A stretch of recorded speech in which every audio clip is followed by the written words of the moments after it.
Hi everybody, I'm Esther, and in this video we're going to talk about some important English expressions. And let's first start with like and like to. I like and I like to. First, let's look at the board for some examples. With I like, we have to put a person, place, or thing, right? So let's look. I like cookies. Right? Food is a thing. So I could say, I like cookies. I like pizza. Okay. The next one, I like English. English is a subject in school, so that's another thing. So I can also say, I like math, right? The next one is, I like you.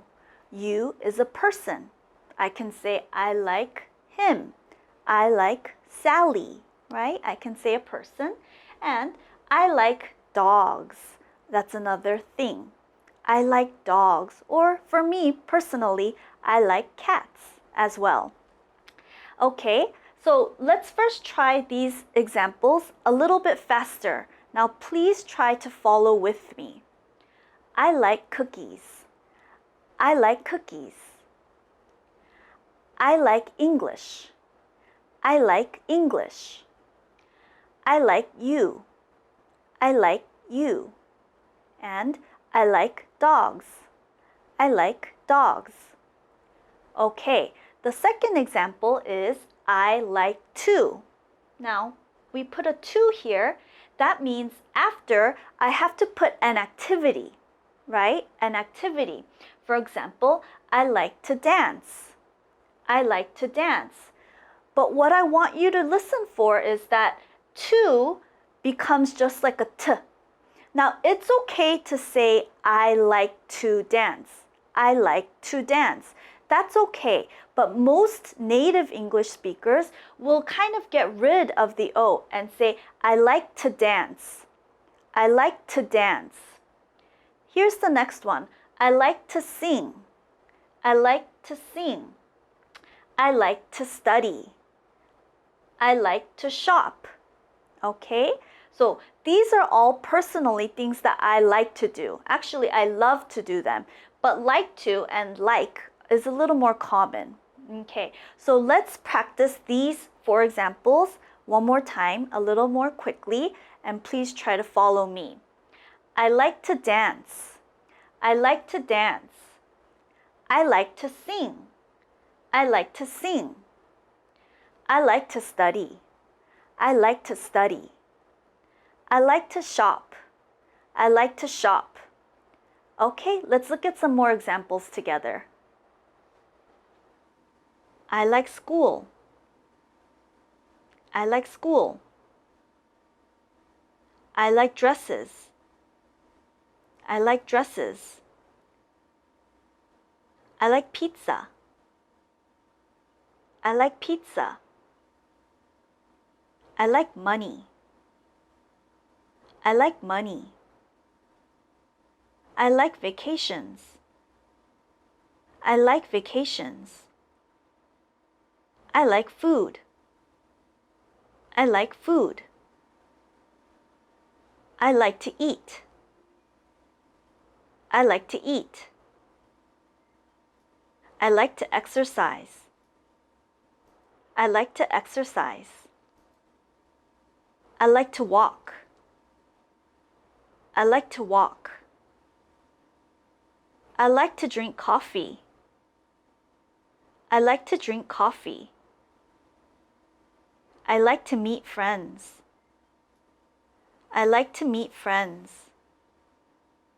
I like to travel. I like to travel. Okay, so now we're going to move on to the expressions I don't like and I don't like to. Okay, so if you look at the board, I've changed I like to I don't like. Now it's the same. At the end, I have to say a person, a place, or thing. Okay, so let's look at them together. I don't like sushi. Let's try it a little bit faster. I don't like sushi. I don't like sushi. Okay, the next one is I don't like math, right? We can say I hate, but I don't like is more common. I don't like math. Again, a little faster. I don't like math. I don't like math. The next one is I don't like him. I don't like him. I don't like him. And the last one, I don't like snakes, right? A lot of women don't like snakes. I don't like snakes. I don't like snakes. Okay, the second example is I don't like to. I don't like to. Remember, at the end of this, we have to put an action, something that we do, right? So we can say, I don't like to run. I don't like to run. Remember again, the to, you can say I don't like to or I don't like to. I don't like to run. Let's try the next one. I don't like to study. I don't like to study. Okay, after that, I don't like to drink. A little faster. I don't like to drink. I don't like to drink. And the last one is I don't like to fight, right? It can get a little bit scary, right? I don't like to fight. I don't like to fight. Let's look at some more examples together. Okay, let's look at some examples. I don't like spiders. I don't like spiders. I don't like snow. I don't like snow. I don't like winter. I don't like winter. I don't like chicken feet.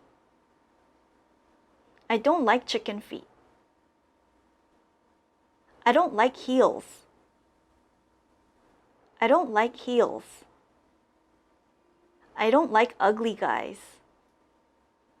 I don't like ugly guys. I don't like to work. I don't like to work.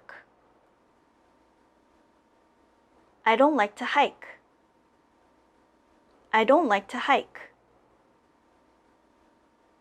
I don't like to wash dishes. I don't like to wash dishes.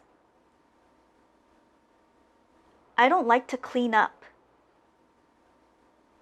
I don't like to clean up. I don't like to eat alone. I don't like to eat alone. I don't like to drink soju.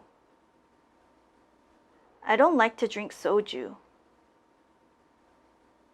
Okay, so in this video, we talked about the expressions I like to, and I don't like to. But before we close up, I'm going to talk about I like and I don't like one more time because there are other ways to say the same thing. Instead of I like, I can also say I enjoy or I love. But remember, love is very strong, right? For example, I love cats. I also love dogs, right? So love is stronger than like. Okay, the next part is I don't like. I can also say I dislike. Again, I dislike.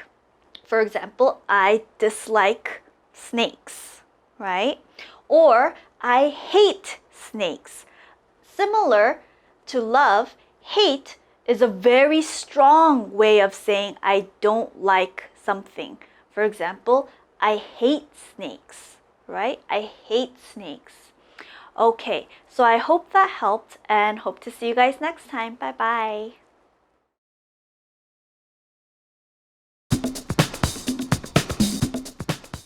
Hi everybody, I'm Esther, and in this video I'm going to teach you how to ask someone for permission. Okay, so before I teach you that, let's first talk about what permission means. Okay, so when you want to ask someone if it's okay to do something, you are asking for permission.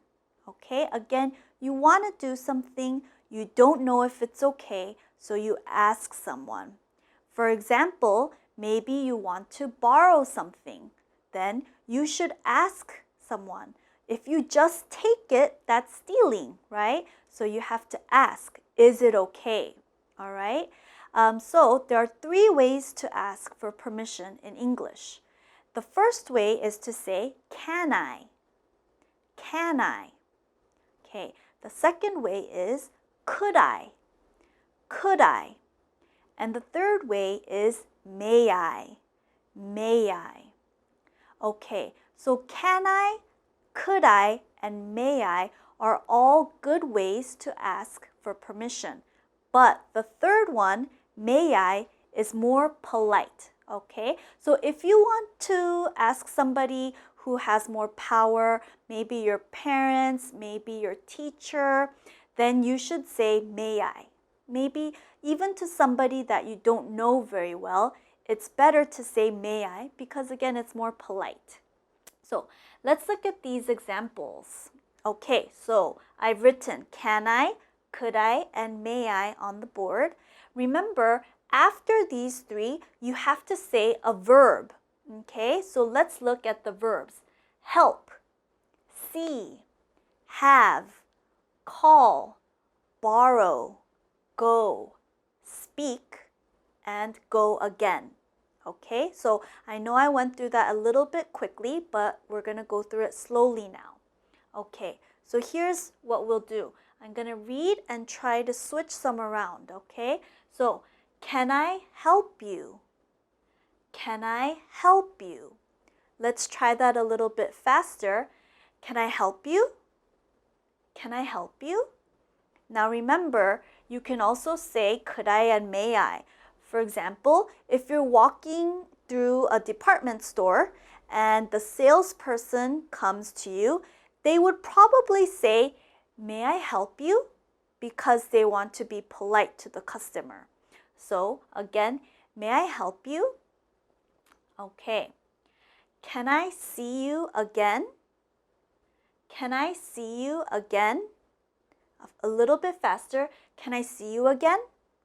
Maybe you like someone. You met them and you like them and you want to see them again next time. So you say, can I see you again?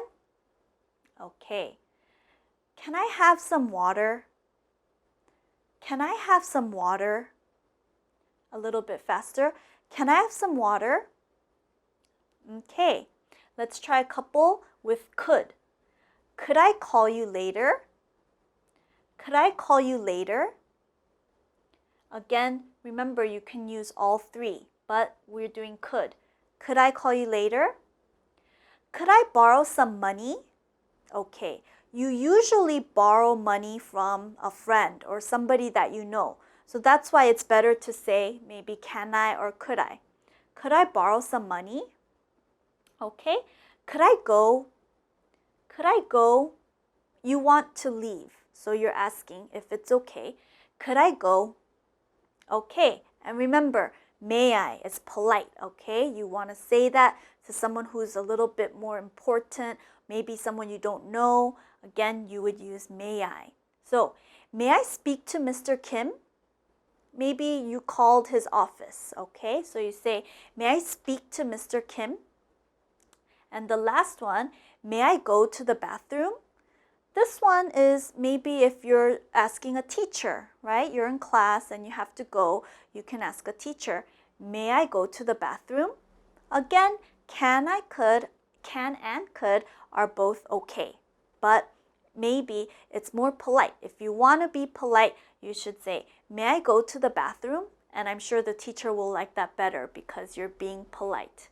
Okay, so in this video, we learned 3 ways to ask for permission. Let's go through them one more time. Can I, could I, and may I. Okay, well, I hope I helped, and I'll see you guys next time. Bye!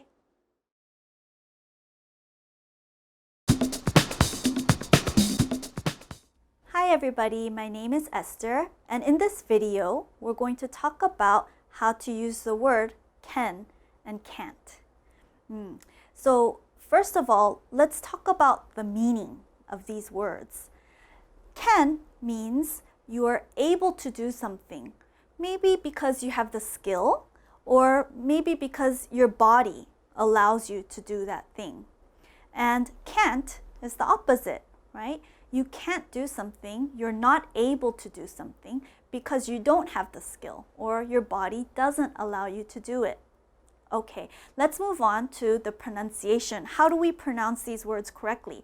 Now I know it's not easy, but I know if you keep practicing, you're gonna get better, believe me. So let's look at the first one. Now this one actually sounds like a man's name, Ken. Ken, you'll notice it sounds more like an E than it does an A. Again, practice with me, Ken. Now this one is can't. If you look down here, I've written the word ant, like the insect, kemi, right? Kemi. Ant with the C in front. So practice with me, can't. Can't. Yes. Again, can, can't. Can, can't. Okay. Well, let's see if you guys can put it in a sentence. I do it. I can do it. I can do it. I can't do it. I can't do it. Let's do a couple more practices together. Okay, so let's start practicing with the word can first. Here are some examples on the board. Let's start with the first one. I can swim. I can swim. I can swim. Make sure you guys are following along. Let's go on to the next one. The next one, eat. Right? And let's try it with she. She can eat. She can eat. She can eat. Okay?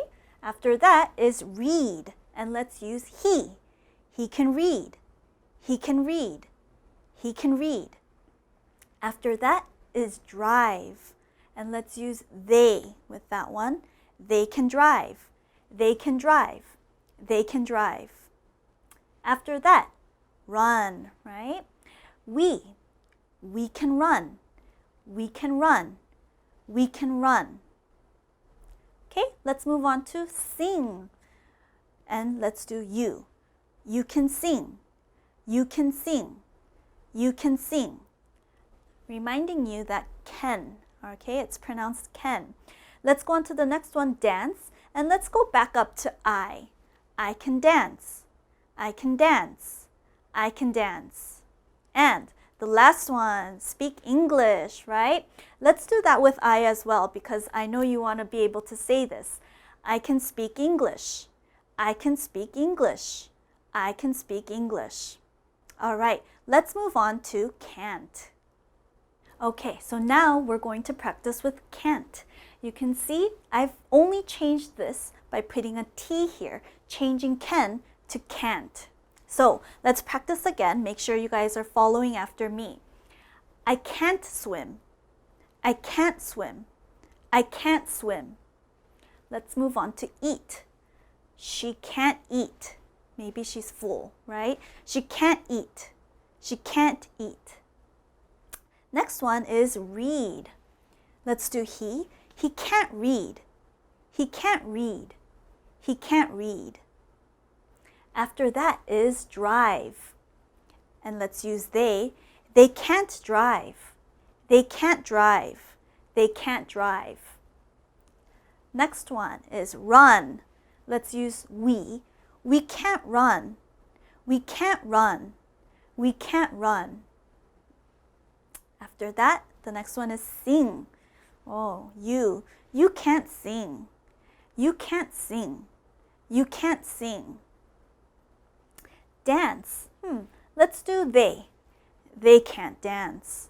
They can't dance. They can't dance. And speak English. Let's say you can't speak English. Well, that's what I'm here to help you with. But let's practice again. You can't speak English. You can't speak English. But again, that's something that we're going to change as we keep practicing. Okay, and let's try a test now. Okay, so let's try a practice test together. It's not that hard. All you have to do is listen carefully, and as I read these sentences, you have to listen and see if I'm using 1, can, or 2, can't. All right, so I'll do this slowly. Let's try it together. The first one, let's do swim, and let's use I. I can swim. I can swim. Which one do you think I used? Well, if you listen carefully, yes, I used number 1, can. Let's go on to the next one, eat, and let's try she. She can eat. She can eat. Yes, I did number 1 again, can. After that is read, and let's use he. He can't read. He can't read. That was the second one, can't. How about drive? Let's use he again. He can drive. He can drive. Yes, that was number 1. He can drive. After that, run. Let's use they. They can't run. They can't run. Maybe they're too tired, right? And I use number 2. They can't run. Let's move on to the next one. Sing. We can't sing. We can't sing. Yes, that was number 2, can't. Next is dance. Let's do dance again. Let's do we again. We can't dance. We can't dance. Yes, again I said can't, number 2. And the last one, you can speak English. You can speak English. Yes, the last one was can, number 1. You can speak English. How did you guys do? Well, that's the end of our quiz. I know that it's difficult and it's going to take a lot of time, but you can do it. I'll see you guys next time. Bye.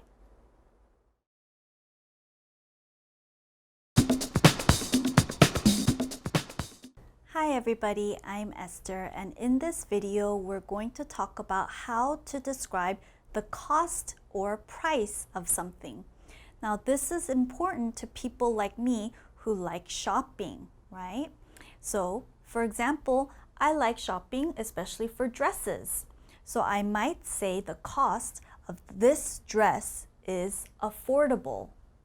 Okay, this dress is affordable. Affordable means that this dress is not too expensive. I have enough money and I can pay for this dress. I have enough money, I can buy this dress. So I would say this dress is affordable. I can also say this dress is inexpensive. We all know what expensive is, but we say inexpensive. So that's the opposite, inexpensive. Affordable and inexpensive have very similar meanings. Again, I have enough money to buy this. It's not too expensive. Then we have cheap. This dress is cheap. Now cheap is similar. It means it's not expensive, but it's a little bit more negative. If you say that something is cheap, people may think that the quality is not very good. It's not very nice. Okay, now let's look at the opposite. The opposite of these words is expensive. This dress is expensive. It costs a lot of money, too much money. Maybe I don't want to buy it. We can also say overpriced. This dress is overpriced. That means the price is too high. So again, I don't want to buy this dress. It's too expensive and overpriced. Okay, let's look at some more examples together. Let's look at some examples. The hat was affordable because it was on sale. The hat was affordable because it was on sale. Next, I wish this bag was more affordable. I wish this bag was more affordable. Next, this computer is surprisingly inexpensive. This computer is surprisingly inexpensive. Next, These shoes look beautiful, but they are too cheap. These shoes look beautiful, but they are too cheap. Next, that jacket is too expensive. That jacket is too expensive. Last, I cannot buy this overpriced bag. I cannot buy this overpriced bag. Okay, so in this video we learned that when we want to describe the cost of something as not too expensive, we say affordable. Okay, something is affordable if it's not too expensive, if I can buy it with the money I have. On the other hand, if something is not affordable, if the cost is very high, we say expensive or overpriced. For me, I think some brands like H&M and Forever 21 are affordable. Some people don't think this way. They think it's cheap. Sometimes, yes, some of the items can be cheap, but for me, I like those brands because they are affordable. Another store that I like in Korea, it's called Zara or Chara in Korea as they say. They have some items that are affordable and some items that are very expensive, too expensive for me to buy. Okay, well that's what I wanted to share in this video. Thanks for watching. Bye.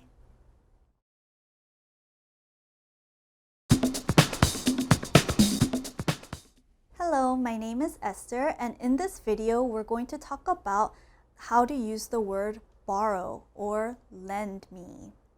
Well, when do we use this word? Well, let me give you an example. Let's say that you're taking a test and you look in your bag and you forgot your pencil. So what do? You have to ask someone next to you or maybe a friend to let them use your pencil. And a mistake that a lot of people make is they say, "Can you borrow me your pencil?" But that's actually wrong. Don't say that. Don't say, "Can you borrow me your pencil?" The actual way to say it goes like this. Let's look at an example sentence. Can I borrow your pencil? That's the correct way to say it. Can I borrow your pencil? Okay.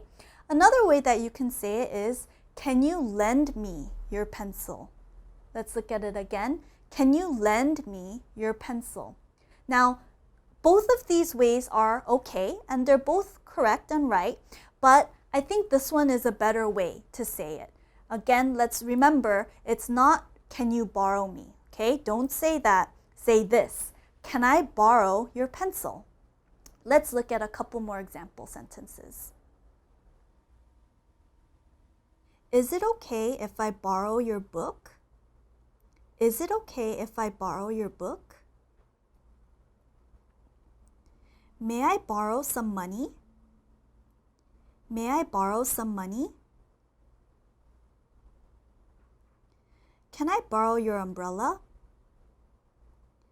Can I borrow your umbrella? Can you lend me your eraser? Can you lend me your eraser? Would you lend me your book? Would you lend me your book? Please lend me a pen. Please lend me a pen. All right, now in the beginning of the video, I taught you to say, can I borrow something? Can I borrow your pencil? But actually, there's a more polite way to say this, and that is by saying, may I borrow something from you? You should use may I when you're talking to someone you don't know very well. Maybe it's a complete stranger, or maybe you know that person, but you guys aren't really close friends. It's better to use may I. So again, may I borrow something? For example, may I borrow your pen?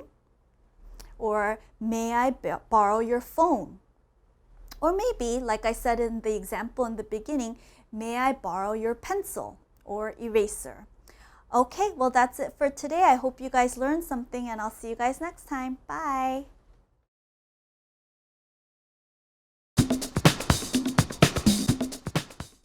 Hi everybody, I'm Esther, and in this video I'm going to teach you a very important important English word. Now, everybody in Korea should know this word because it gets this way every summer in Korea, right? Well, not just in the summer, but also in some other seasons. And that word that we're going to learn today is humid. Again, humid. So this word, you need to know it, and you especially need to mention this word when you describe Korea's weather to any foreigners. Okay, so if they ask, what's the weather like in Korea? You have to say humid. Well, what does humid mean? Well, again, humid is used to describe weather. It means that it's very wet and hot, right? You know what I mean. So even my best friend, she comes to Korea every year from Southern California, which is where I'm from, and she complains about this all the time. It's so humid, right? It's so hot and wet. And she complains about this because where we're from, it's not like that. It's hot, but it doesn't get very humid. So let's look at the board for some examples on how to use the word. Okay, so here it is. Today is very humid. Today is very humid. So that's the word I want to teach you today, humid. But there are some other ways to say the same thing. Instead of humid, we can say a couple of other words. For example, we can say today is very muggy. Today is very muggy. Okay, muggy means humid. Again, hot and wet. We can also say today is very sticky. Today is very sticky. So humid, muggy, and sticky all have the same meaning when you're describing the weather. Now, I told you that where I'm from, it's not humid. It's hot, but it's not humid. So what's the opposite of humid? That word is dry. So if it's not humid, I can say today is very dry. Today is very dry. Okay, well, let's look at some more example sentences together. Okay, let's look at some example sentences. It's too humid. Turn on the air conditioner. It's too humid. Turn on the air conditioner. I hate humid weather. It's too sticky. I hate humid weather. It's too sticky. The rain makes it muggy. The rain makes it muggy. California is dry, but Florida is humid. California is dry, but Florida is humid. Okay, so in this video, we learned the word humid. Make sure you guys remember it. It's a very important word in Korea because it describes Korea's weather in summer perfectly. Now, as for me, I've been here for a couple of years and I'm still trying to get used to it, but I have to say I like dry weather better. Okay, well, thanks for joining and see you guys next time. Bye!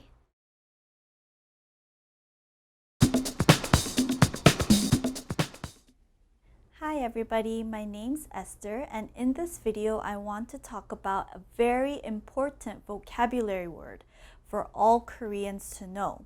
Okay, and that word is monsoon season. What is monsoon season? Well, every summer, many foreigners come and they're surprised by how much rain there is, right?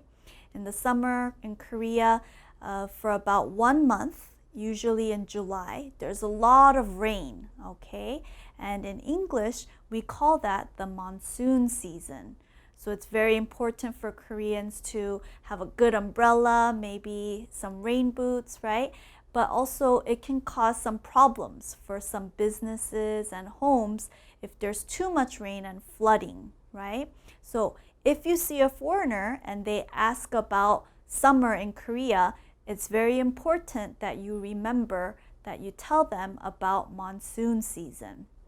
Okay, so let's look on the board and look at this example sentence. The monsoon season in Korea begins in summer, right? I just talked about that. Again, the monsoon, let's pronounce it together, monsoon, monsoon. So the monsoon season in Korea begins in summer. And as we said, the monsoon season lasts for about 1 month, and there's lots of rain during the monsoon season. Okay, let's look at some more examples together. Let's look at these examples. It's very humid during the monsoon season. It's very humid during the monsoon season. The monsoon season is coming. The monsoon season is coming. I need to buy a new umbrella for the monsoon season. I need to buy a new umbrella for the monsoon season. Okay, so in this video, we learned about the vocabulary word monsoon season. Remember, it's a time in Korea when there's a lot of rain and it's very hot and sticky, right? Now, in Southern California, where I'm from, there is no monsoon season. We get a little bit of rain in the winter time, which is very different from Korea, but again, nothing like the rain we see here. Okay, so that is something that I'm still trying to get used to. Okay, so again, the word we learned is monsoon season. Don't forget it, and see you next time. Bye.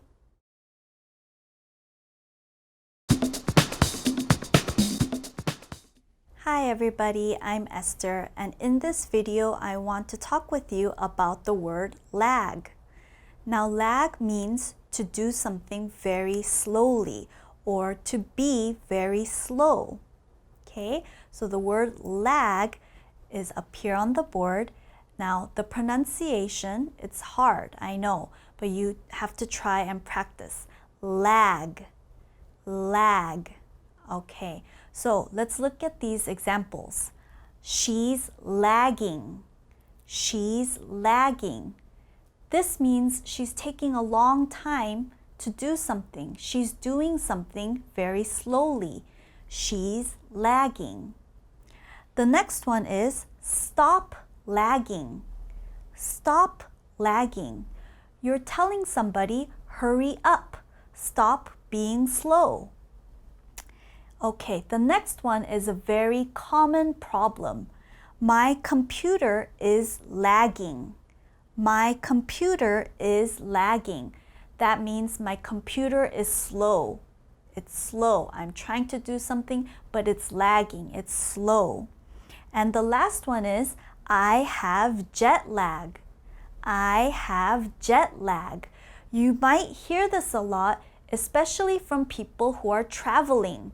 So if you travel around the world, maybe to a far away country, you're going to be changing time zones. So the time will be different and you'll feel very tired. Your body will feel slow and tired, and your body is taking a long time to adjust to the new time zone. Your body is slow to adjust. So you have to say, I have jet lag. Okay, let's look at some more examples together.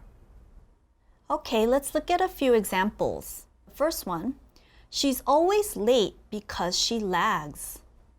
She's always late because she lags. The next one, I wish you wouldn't lag so much. I wish you wouldn't lag so much. Next, I can't open the program because my computer is lagging. I can't open the program because my computer is lagging. The last one, my jet lag is terrible. I keep falling asleep. My jet lag is terrible. I keep falling asleep. Okay, so in this video we learned that we use the word lag to describe an action that is very, very slow. Now, my best friend is someone who lags a lot. Whenever we want to do something, especially at night, she takes almost 2 hours to get ready. she has to wash her hair or take a shower, then put on her makeup, decide what to wear, and that can take a very long time. So I always have to say to her, stop lagging. Hurry up. We're late. Stop lagging. Okay, so next time, if you have a friend or somebody that's taking a very long time, you can use the word lag to say, stop lagging. Hurry up.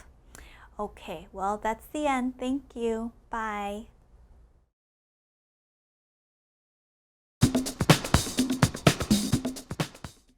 Hi everybody, my name is Esther, and in this video I'm going to talk about the word pedestrian. Now I think this is a really important word for all Koreans to know because there are many pedestrians in Korea. Well, what is a pedestrian? A pedestrian is somebody who is walking.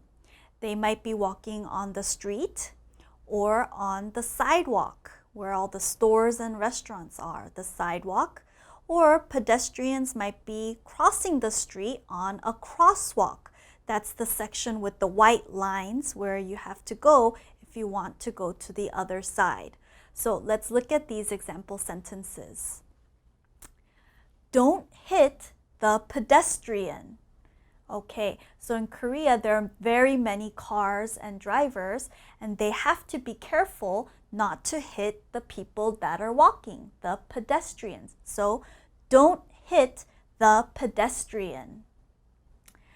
The pedestrian crosses the crosswalk. Again, the crosswalk is where the white lines are. You have to walk there if you want to go to the other side. The pedestrian crosses the crosswalk. The last example is, there are many pedestrians on the sidewalk. Remember, sidewalk is the area next to the street where pedestrians should walk. It's safer, right? So there are many pedestrians on the sidewalk. Okay, and so that's how we use pedestrian. Remember, it means somebody who's walking. Okay, that's all. Thank you. Bye.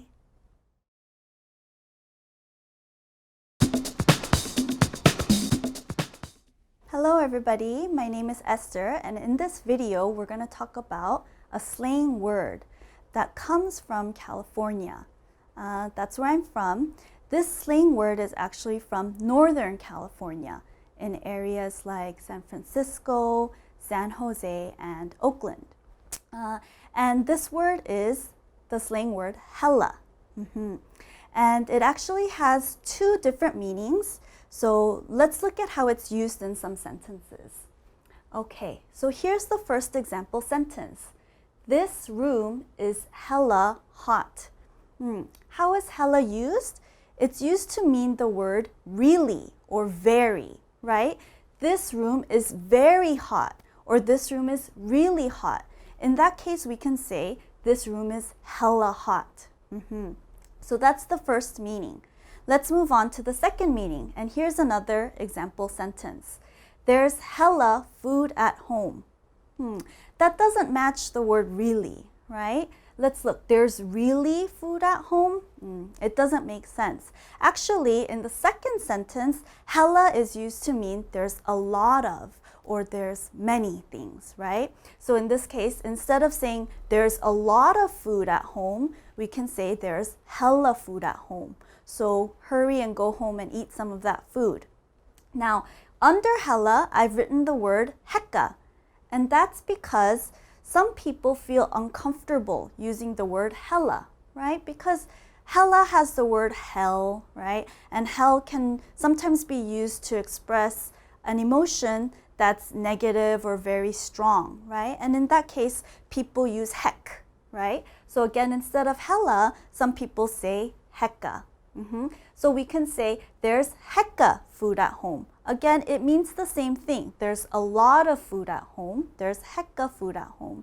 But if you don't want to use hella, you can use this one. And in the same way, you can use hecka to substitute hella in the first sentence as well. This room is hecka hot, right? this room is hecka hot. It's very hot in here, but I don't want to say hella. But remember, again, this slang word, hella and hecka, is actually from Northern California. So you might not hear it, or people might not understand what you mean if you use it in other places such as New York or the UK. So keep that in mind. Okay, so let's look at a couple example sentences. This pizza is hella good.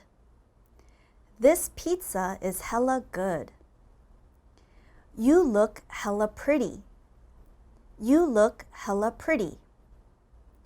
Your hair is hecka long. Your hair is hecka long. There's hecka people at this concert.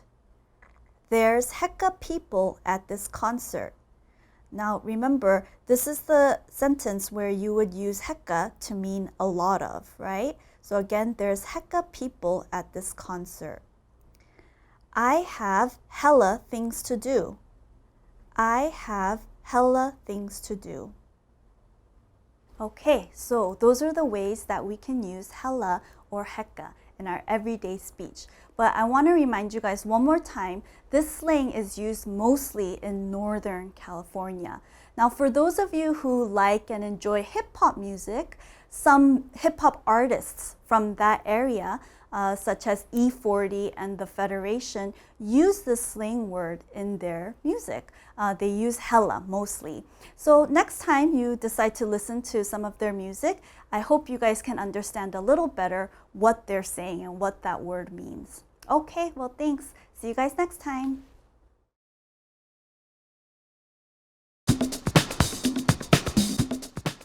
Hi everybody, I'm Esther, and in this video, we're going to talk about a slang word, and that word is pissed or pissed off. Now, before I start, I want to tell you that pissed can actually have several meanings, but today we're going to focus on one meaning, and the meaning that I want to focus on is angry, okay? So pissed or pissed off can mean very angry or maybe upset or annoyed. Okay, so before I explain a little bit more, let's look at these example sentences. The first one is, I'm pissed. This just means I'm angry, I'm upset. So again, I'm pissed. The next sentence is very similar. I'm pissed off. I'm pissed off. Again, these two sentences have the same meaning. They both mean I'm very angry about something or I'm very angry at somebody. Please also notice that we have to say pissed in the past tense. We have to say it with the ed. If you say I'm pissed without the ed, it actually has a different meaning. So again, you must say I'm pissed or I'm pissed off to show that you're angry. Okay, here's the last sentence.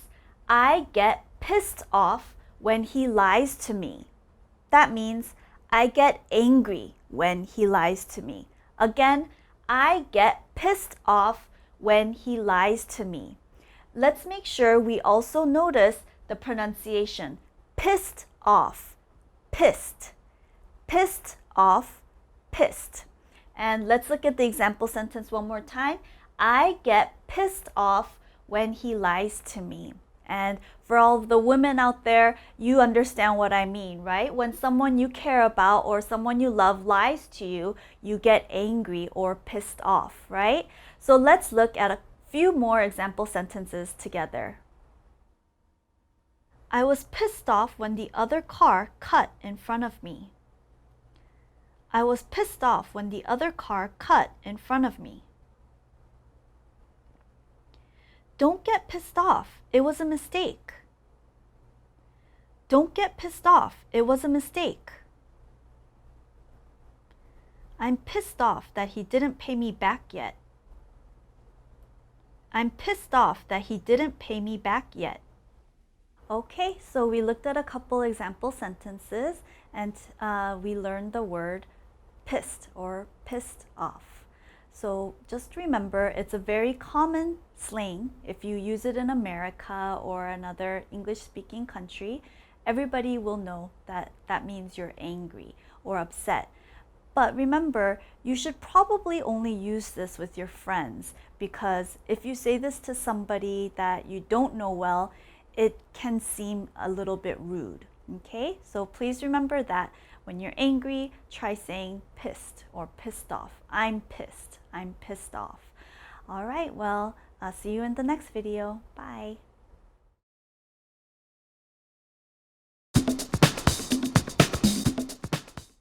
Hi everybody, I'm Esther, and in this video we're going to talk about an important expression, especially for those of you who are in relationships, for those of you who have a boyfriend or girlfriend. And that expression is to dump someone. To dump someone. Well, what do you think that means? Well, for those of you who are in a relationship, maybe you're not happy. Maybe you don't love that person anymore, or maybe that person is just really horrible, really bad. So what do? Well, you break up with them, right? You say, I don't want to be with you anymore. And that's where the expression comes in, to dump someone. So when you tell your boyfriend or girlfriend, I don't want to be with you anymore, you are dumping them. Okay? So let's look at these examples first. He dumped me. He dumped me. This is a sad situation, right? Maybe my boyfriend didn't love me anymore, or maybe I did something that made him angry. So he dumped me. He doesn't want to be with me any longer. I dumped him. The next sentence, I dumped him. This one is not so bad. Maybe my boyfriend was really bad or he lied too much, so I kicked him. I got rid of him. I dumped him. Okay, so let's look at some more example sentences together. She dumped him because he lied to her. She dumped him because he lied to her. I'm thinking about dumping my girlfriend because she's getting fat. I'm thinking about dumping my girlfriend because she's getting fat. He dumped me. I'm so sad. He dumped me. I'm so sad. Okay, so in this video, we learned the expression to dump someone. Remember, you can dump a bad boyfriend or girlfriend, but they can also dump you. Now, I want to tell you about one of my ex-boyfriends. He never had time for me. He was always busy and he couldn't talk or hang out, so I had to dump him, and it felt great. Okay, well, see you guys next time. Bye.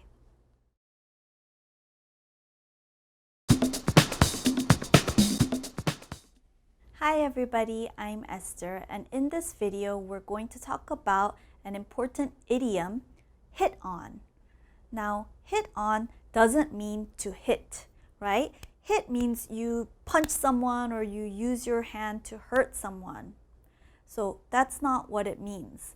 Hit on means, well, when a guy maybe likes a girl, he sees someone and he thinks that girl is cute, he wants to know her better. He wants to know her more. So he might go to her and ask for her phone number, try to talk to her. That's hitting on. That's hit on, right? He's hitting on her, okay? So, yes, a girl can hit on a guy as well. But it's usually the guy that hits on the girl. And in Korean, they say the word hunting, right? But in English, we have to say hit on. So let's look at these examples. He hit on her. He hit on her. Again, this means he went to the girl and tried to talk to her and know her better. So maybe they can be a couple later or have a relationship.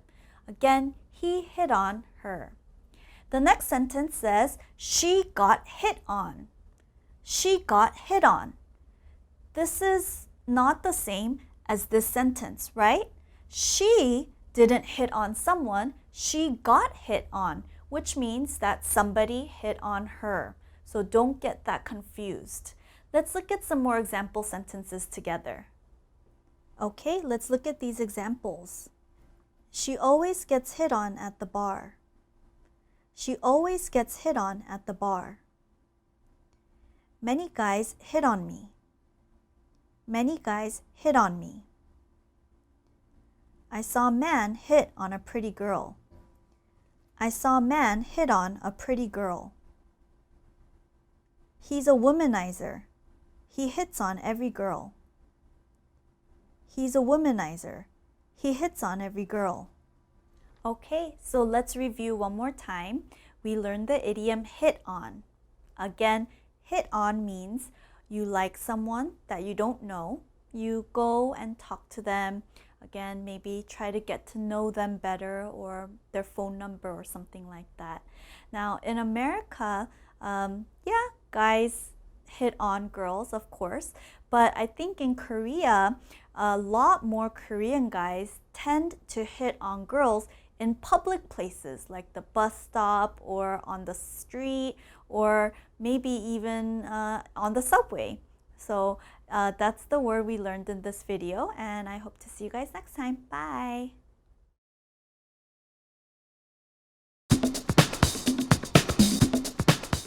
Hi everybody, I'm Esther, and in this video we're going to talk about a slang word that is what's up. So what's up can be used in two ways. The first way is a way to greet people, to say hi. And actually when we say what's up, it means hi, how are you? Or what are you doing these days, right? What are you up to these days? So that's the first way we use what's up. The second way is to ask what's wrong? Is something wrong? Is something bad happening to you, right? So those are the two ways that we can use what's up. So let's look at these example sentences. Here's the first one. Hey Susie, what's up? Hey Susie, what's up? So this person, A, is asking Susie, hey Susie, how are you? Or, hey Susie, what are you up to these days? What are you doing these days? And here are some ways you can answer. Nothing much. That means there's nothing special happening in my life. I'm not doing much. Or maybe if they said, hey Susie, what's up? Susie can say, I'm going to the movies. She would just say what she's doing, right? Another way, remember the second way, is to ask what's wrong? Is everything okay? So here is how we would use it. You look upset. What's up? Again, you look upset. What's up? What's wrong? And maybe this person would say, I lost my wallet. That's why they're upset. I lost my wallet. So you can say why you look upset, what's going on, what's wrong. Now, let's look at how to pronounce it one more time. What's up? It's almost like what's and up are blended, like they're connected. What's up? And I also want to mention that some people say what up. They take out the S, what up. Or some people even just say sup, right? Sup. That means the same thing. But I want you guys to make sure that you use what's up. And that's the best way to say it. Let's look at a few more example sentences together. Okay, let's look at some examples. Long time no see. What's up? Long time no see. What's up? I was surprised to get your call. What's up? I was surprised to get your call. What's up? What's up with you these days? What's up with you these days? Are you crying? What's up? Are you crying? What's up? Okay, so we've looked at some example sentences. Now, let me remind you that what's up is a great way to say hello or how are you, but remember, only to somebody that you know well. So maybe a friend, maybe family if you're very close, but never in a business conversation and never in a formal conversation where you're meeting with somebody very important. In those cases, you just want to say, how are you? Not what's up, okay? All right, well, I hope this video helped you guys learn more English, and see you next time. Bye.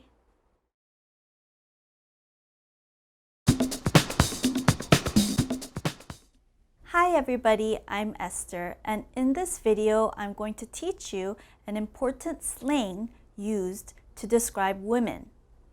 Now, women in Korea are very beautiful, and maybe the reason is that they spend a lot of time and money on things like their hair, clothes, makeup, nails, things like that, right?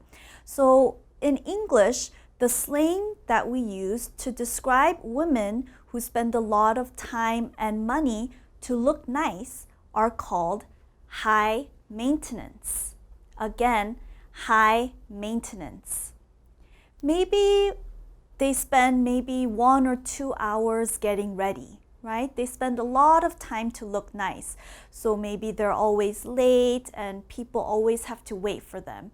And remember, high maintenance girls also spend a lot of money.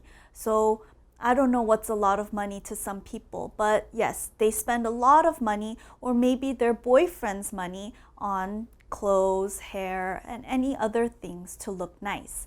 So let's look at these example sentences first. She is high maintenance. Again, high maintenance describes the girl. So she is high maintenance. Now the opposite of high maintenance is low maintenance, right? Opposite of high is low. So we say a girl is low maintenance if she doesn't spend a lot of time or money to look nice. She can still look nice, but maybe she's a little bit more casual, right? Instead of wearing a dress, maybe she'll wear a t-shirt and jeans and maybe some sneakers instead of high heels. Or maybe she won't wear that much makeup. Anyways, a low maintenance girl doesn't spend too much time or money on the way she looks. So here's the next example sentence. He likes low maintenance girls, right? There are some guys who like low maintenance girls more. He likes low maintenance girls. Okay, well, let's look at some more example sentences together. Let's look at these examples. She's very high maintenance. She spends $200 on makeup every month. She's very high maintenance. She spends $200 on makeup every month. His girlfriend is too high maintenance. He's thinking about breaking up with her. His girlfriend is too high maintenance. He's thinking about breaking up with her. I like casual, low maintenance girls. I like casual, low maintenance girls. She never wears makeup. She's low maintenance. She never wears makeup. She's low maintenance. Okay, so in this video, we learned the slang high maintenance. We learned that we use it to describe a woman who spends a lot of time and money to look nice. And we also learned that the opposite is low maintenance, a woman who doesn't spend too much time or money to look nice. Now, you can use high maintenance or low maintenance to also describe men, but it's not very common, and yeah, lots of people wouldn't really say that. And I also want to point out that in America, most men like low maintenance women. Being high maintenance isn't a bad thing, But men think that if a woman is low maintenance, they don't have to spend so much money or time or be stressed because of that woman. So they think it will be a simpler relationship and things like that. So I think that's important to remember. All right, well, thanks for joining and hope to see you guys next time. Bye.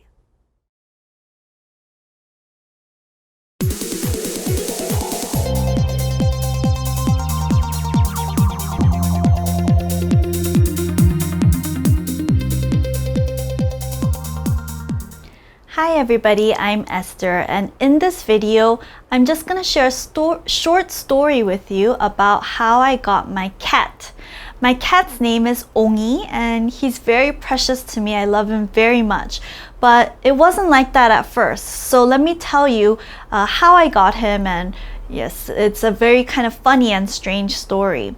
So I've been in Korea for almost 4 years now, and sometimes it gets lonely. I live alone, so yeah, sometimes when I come home, I wish there was somebody there to say hi to me and to keep me company, right? To play with me and just spend time with me.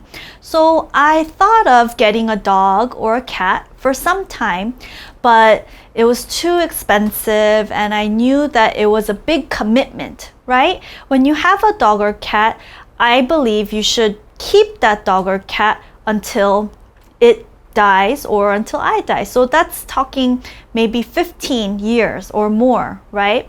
So it was a big commitment and I wasn't able to do it, but I kind of had to do it. So let me tell you how that happened. So I teach English to a couple people in my building, in my office tel. And it was a Thursday. I went to go tutor my student. He's in junior high school or he's in middle school. And when I went to his house, something was strange. All the lights were off and he looked very nervous. And usually he's only supposed to use English with me. We only talk in English. But he looked very nervous and he said, "Teacher, can I just speak in Korean? Can I just talk in Korean? I have to tell you something." I said, "Okay, what's wrong?" Then I saw a little kitten and it was playing around in the kitchen and it was trying to get some food. So I picked up the kitten and I asked the student, "What happened? Where did you find this kitten?" Well, my student told me he was walking to school in the morning and he saw somebody leave the kitten at a bus stop. Okay, so my student, he played with the kitten a little and then he started walking all the way to school, but the kitten followed him. It wouldn't stop following him. So my student got worried. He took the kitten to school. His teacher let him keep the kitten in a closet, in a storage closet. That's where you keep maybe the broom, all the things you clean with, right? And after school, my student, let's call him Jay, okay? Jay took the kitten home and that's why it was there. But now Jay was really worried. He said, "My mom is going to be very angry if she sees the kitten." So he asked me to take the kitten home and keep it. And he would ask his mom to let him keep the kitten. So I didn't want to. The kitten looked cute, but dirty. I didn't know if his mom was going to say yes, then I would have to keep the kitten. It just seemed like a big mess. It just seemed like it would get really complicated, really hard. So I wanted to say no, but I had to say yes. He looked so nervous and worried. So I took the kitten home. I gave him some tuna and some water, and I went back to finish tutoring Jay. So after tutoring, I went back home. I gave the kitten a bath. I gave him some more food, and I was just waiting for Jay to tell me his mom said yes. Well, a couple of hours passed and he called me, or he messaged me on the phone, and he said his mom said no. So, what choice did I have? Well, he said he would try to find some friends at school who could take the kitten, but nothing happened. He wasn't able to find anybody. And that's how I have the cat today. Again, his name is Ongi. He's very cute. He's not 1 year old yet. He's maybe 8 months old, but he's getting pretty big. And I love him very much. And at first, I was worried about how I could keep him, but now I don't think I could live without him. So yeah, in this video, I shared with you the story of how I got my cat. I hope you enjoyed it, and I hope to see you guys next time. Bye!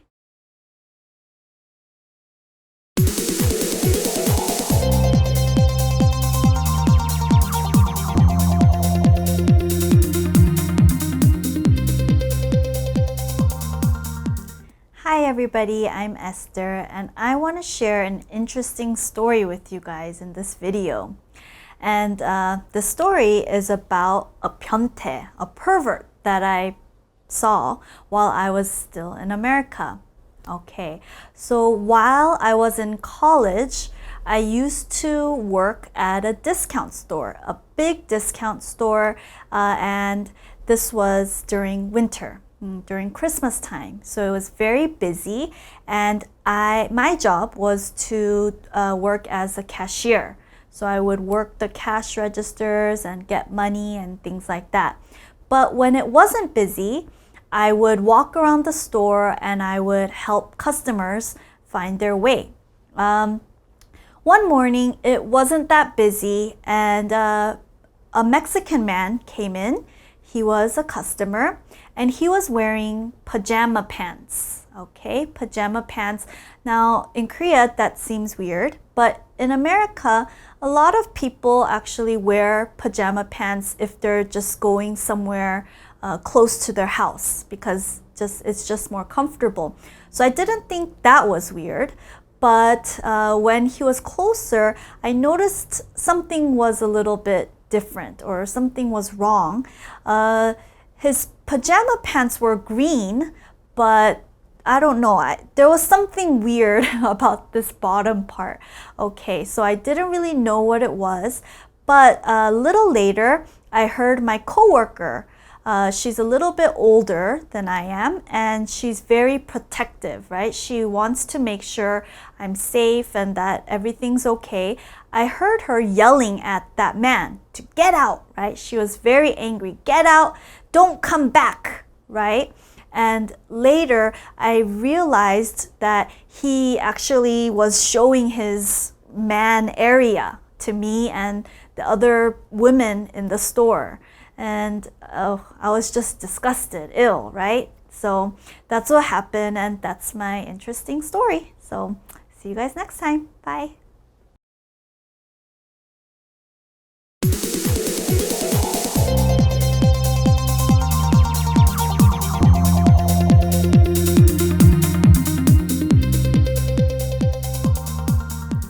Hi everybody, my name is Esther, and in this video I want to tell you about a horrible trip that I had recently.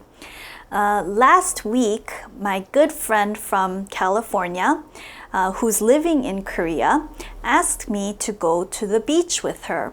So she planned everything, and all I had to do was go with her. She decided we would go to Gangneung.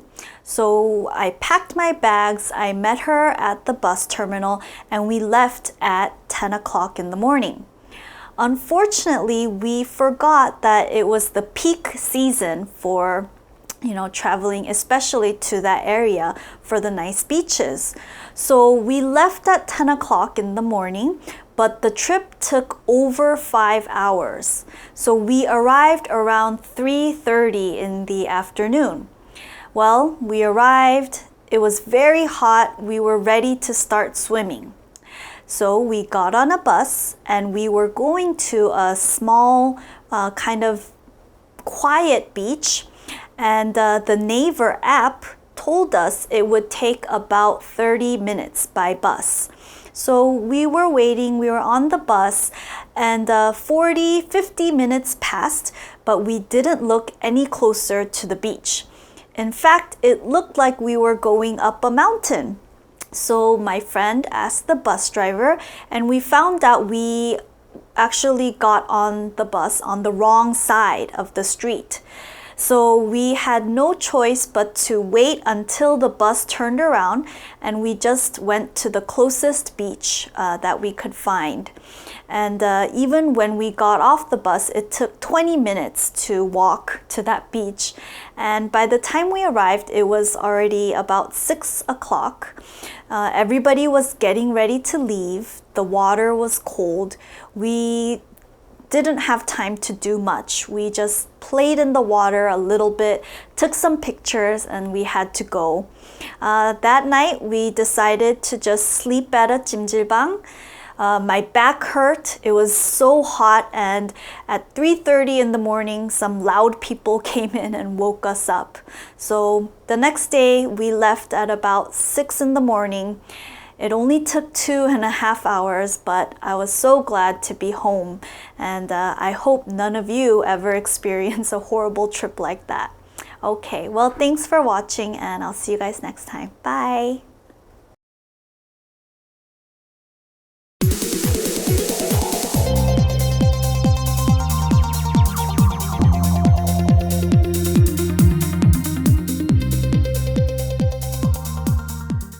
Hi everybody, I'm Esther, and in this video I want to share with you about a culture shock that I got when I came to Korea.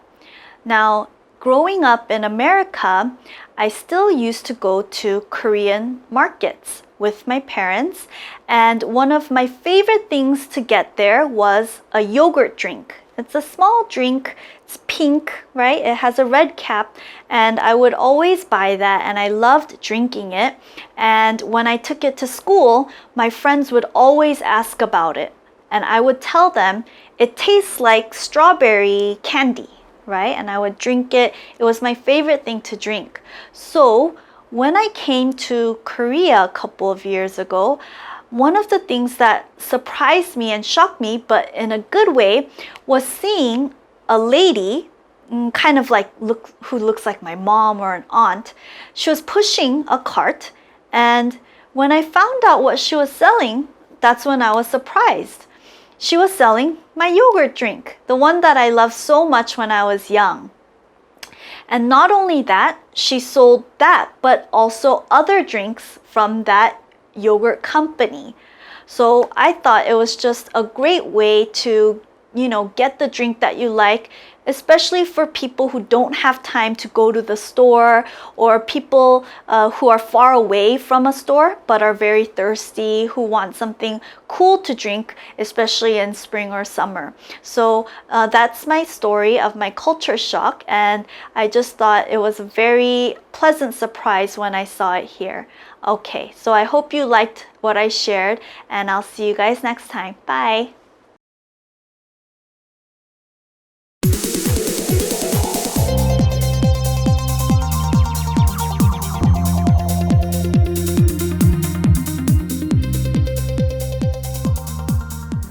Hi everybody, I'm Esther. In this video, I'm going to share with you about a culture shock that I got when I came to Korea. Now, in Korea and America, one thing that I love to do is shop. I love shopping, but when I first went shopping in Korea at a department store, I was surprised by one thing, and that thing was the salespeople. What's surprising is, well, when you go to a store in America, and yes, you will have a salesperson come and ask, can I help you, or may I help you?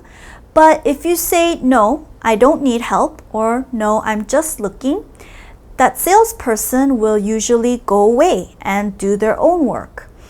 But in Korea, it's a little different, right?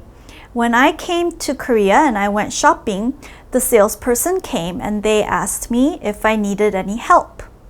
And I said, no, I'm just looking. But instead of going away, they actually kept following me, right?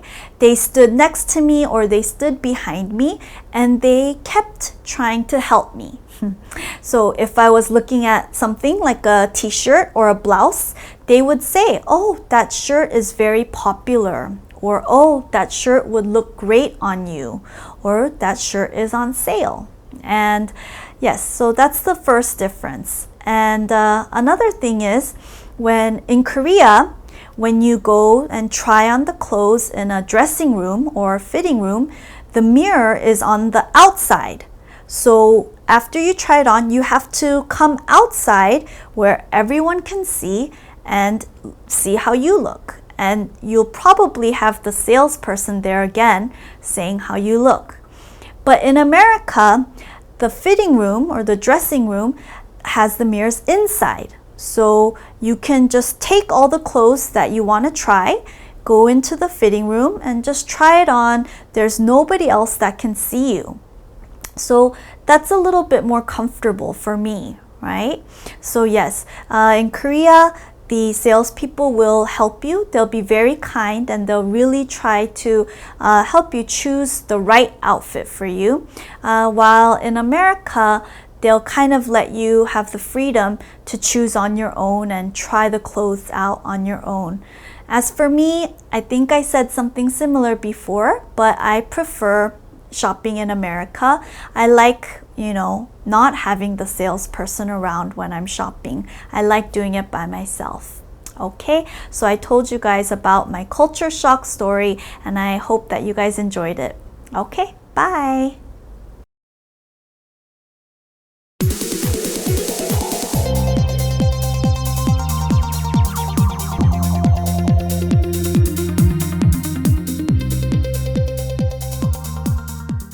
Hi everybody, I'm Esther, and in this video I want to tell you about a shock or a culture shock that I had when I came to Korea. Now, what happened was I used the word 아줌마 in an impolite way, and I didn't know it, but I learned through this culture shock experience. So what happened was I was shopping and I had picked out some clothes that I wanted to buy and I was waiting in line. And the line was rather long and it was taking a long time to pay for my things. And I guess I was starting to feel a little bit annoyed or upset because I was waiting so long. And I finally went to the register to pay for my stuff, but the person behind me, an older woman, was kind of pushing me, right? I was almost done paying, but she was pushing me so that she could pay next. And I usually never do this, but because I wasn't feeling too good, I said to her in Korean, "아줌마, please wait," or something like that. "아줌마, please wait your turn."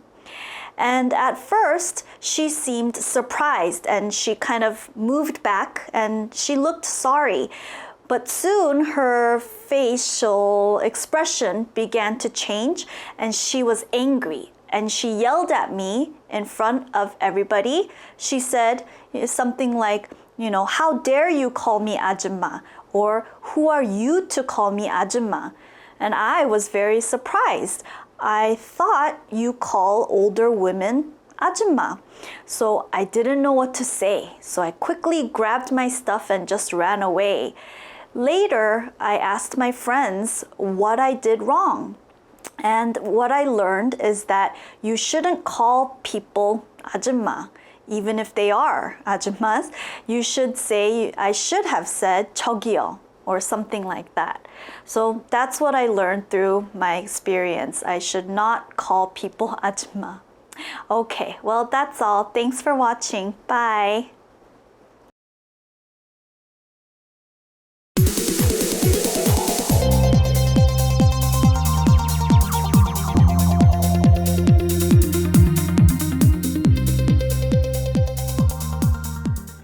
Hi everybody, I'm Esther, and in this video I want to share about my first experience at the beaches in Korea.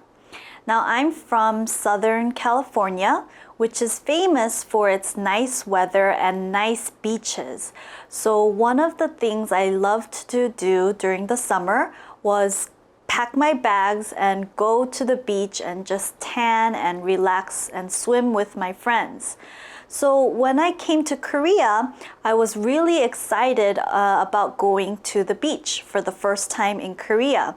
But when I arrived, I was very surprised to see certain things.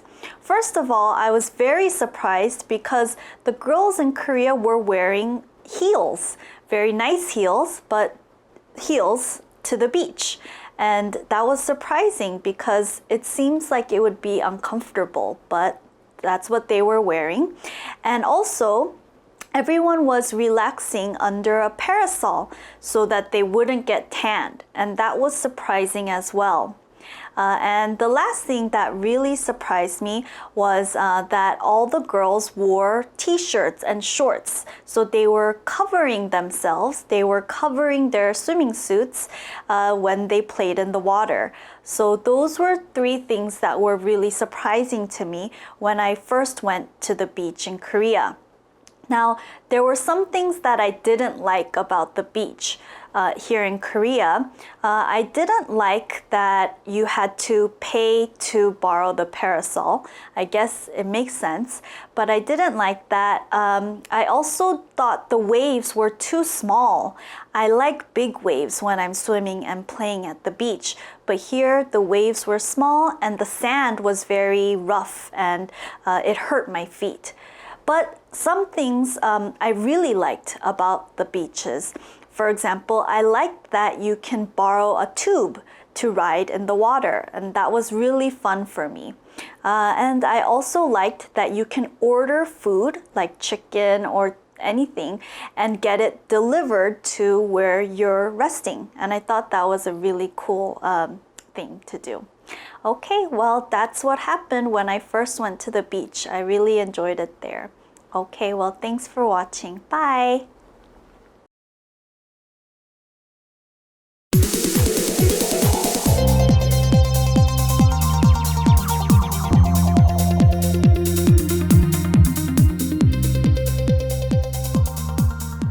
Hi everybody, I'm Esther, and in this video I want to talk to you guys about a big difference between prices in Korea and America. Well, one thing that foreigners really like when they come to Korea is that, well, when you go to a restaurant or when you buy something, there's no taxes. Right? There's no tax that you have to pay. Or when you go to a restaurant or, get your nails done at a nail salon, you don't have to pay tip, right? So if I go to a restaurant and I order a bowl of kimchi jjigae and it's 6,000 won, that's exactly the price I have to pay when I finish my meal. And that's really good, right? People like that a lot. But the story is quite different when you go to America because you have to pay a sales tax whenever you buy something, and you have to pay tip, usually to someone who's serving you or helping you. So in California, which is where I'm from, the sales tax is about 10%. Now the sales tax is different in every state. And I think in some places there is no sales tax, I've heard. But yes, most places you have to pay a sales tax of about 10%. So if I buy a nice coat that's $100, I'll have to pay 10%, which is $10. So I'll pay about $110. So when you see a tag that says $100, you should remember, I'm going to have to pay a little bit more when I give my money or my card. And the same goes for tip. Like I said earlier, we have to pay a tip to anybody who helps us. Now, for example, again, if I go to a restaurant, and there's a server, which we call a waiter, right? Waiter or waitress. We have to tip them to say thank you. Or maybe a hotel. Someone helped me carry my bags, the bellboy. I have to give them a tip.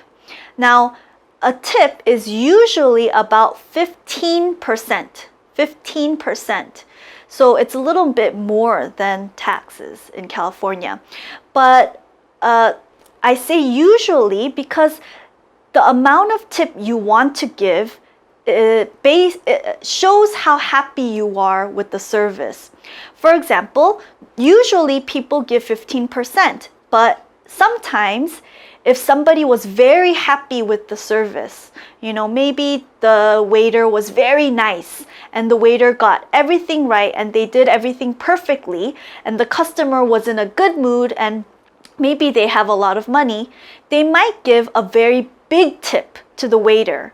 Sometimes in some nice restaurants, people give $100 tips, even though their meal was a lot less. Okay, so again, you can show how happy you are with the tip that you give. Now, on the other hand, let's say that you went to a restaurant and the service was horrible, okay? The waiter forgot your food. The waiter dropped your drink. The waiter ignored you every time you tried to get his attention. Then you can leave a small tip, maybe 10%, maybe 5%. In some cases, if you were really unhappy, if some people are really unhappy with the service, they sometimes leave no tip. And leaving no tip means, I'm not coming back here again. Your service was horrible, right? Then the waiter will get the idea, okay, I did a bad job. Right? So remember, taxes and tips are something you have to keep in mind when you go shopping or when you eat somewhere or whenever you spend money. Remember, the price that you see is not the price that you'll pay in the end. Okay, so don't forget, make sure you carry some extra cash or have your card handy when you go to America. All right, so I hope you learned something in this video and see you guys next time. Bye.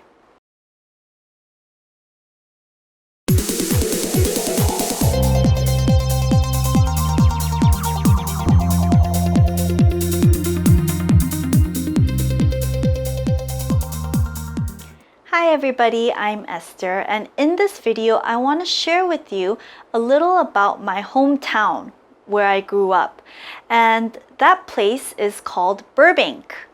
Burbank is a little city in Southern California. It's about 20 minutes away from Los Angeles and about 5 minutes away from Hollywood. So Burbank is known for its movie studios. If any of you guys like movies out there, some of the big movie studios such as Warner Brothers and Disney have their studios in Burbank. So one of the things I remember growing up was whenever my mom would drive home, we would see the studios and we could see the famous posters of famous movies and TV shows on the studios. So that was one of the things I remember about growing up in Burbank. Now, because there are many TV and movie studios in Burbank, another special thing about growing up there was going to school with some people in movies and TV shows. Now, none of them were very famous.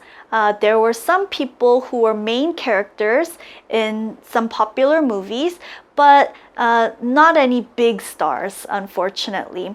But yes, growing up in Burbank, not me, but people I know have seen some celebrities and maybe even directors walking around and coming and speaking at my school and things like that. And one example of that was also when I was in 5th grade, my elementary school teacher was friends with a talk show host. So I remember being interviewed by him for a Father's Day holiday special. Yeah, so some of the things, if you were to visit Burbank, that you would see might be, you know, celebrities, the studios, and Burbank is also known for having great weather. It's pretty hot, it's warm on most days, so great weather, palm trees, lots of little stores, and lots of homes for families. So if you do visit Los Angeles, why don't you take some time to visit Burbank? It would be a great experience. Okay, well, thank you for joining me and see you guys next time.